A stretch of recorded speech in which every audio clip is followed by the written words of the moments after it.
Hello everyone, welcome to শাশুড়ি রান্নাঘর। ও sorry sorry sorry, পূর্ণিমার নিরামিষ রান্নাঘর। আজকে নিয়ে চলে এসেছি একটা দারুণ রেসিপি, যেটা খেলে আপনার আঙুল চাটতে বাধ্য হবেন। তো সেই রেসিপিটা হচ্ছে দই পটল। তো দই পটলের জন্য লাগছে এই যে পটল। এইভাবে পটলগুলোকে বানিয়ে নিতে হবে। এরপর পটলগুলোকে ভালো করে ধুয়ে নিয়ে নুন হলুদ মাখিয়ে তেলের মধ্যে হালকা করে ভেজে নিতে হবে। এরপর ভাজা হয়ে গেলে তুলে নিতে হবে। অন্যদিকে আদা কাঁচা লঙ্কা ভালোভাবে পেস্ট করে নিতে হবে।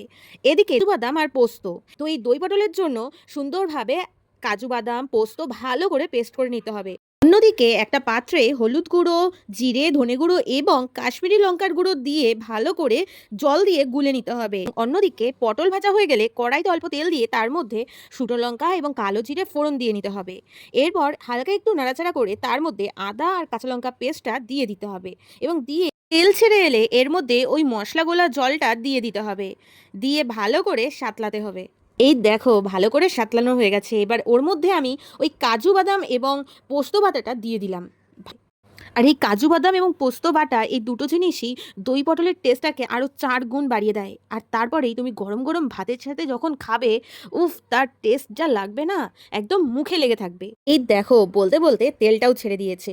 এরপর আমি দিয়ে দিচ্ছি এর মধ্যে টক দই। হ্যাঁ, এবার সুন্দরভাবে দইটাকে ভালো করে ফেটিয়ে আমি দিয়ে ভালোভাবে সাঁতলে নিচ্ছি। এবার দেখো সুন্দর করে নেড়ে চেড়ে একদম যখন তেল ছাড়বে তখনই দেখবে আসল মজাটা। এই দেখো বলতে বলতে আমি একটা জিনিস ভুলেও গেছি, এই যে নুন ভালো করে নেড়েছে। এইবার আমি জল না দিয়ে আগে আমি পটলটা দিচ্ছি। পটলটা দেওয়ার পর এই যে মশলার সাথে নাড়াচাড়া করছি, এতে কিন্তু মশলাটা ভালোভাবে পটলের ভিতর ঢুকে গেল। এইবার আমি একটু গরম জল এর মধ্যে অ্যাড করে দিলাম।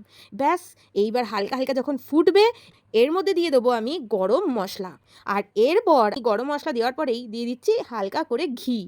দেখো কি দারুণ কালারটাও এসেছে, তেল ছাড়ছে এবং তার সাথে যা টেস্ট হয়েছিল না, তোমরা একবার বাড়িতে বানিয়ে দেখবে, তোমাদের মুখে লেগে থাকবে, কথা দিচ্ছি।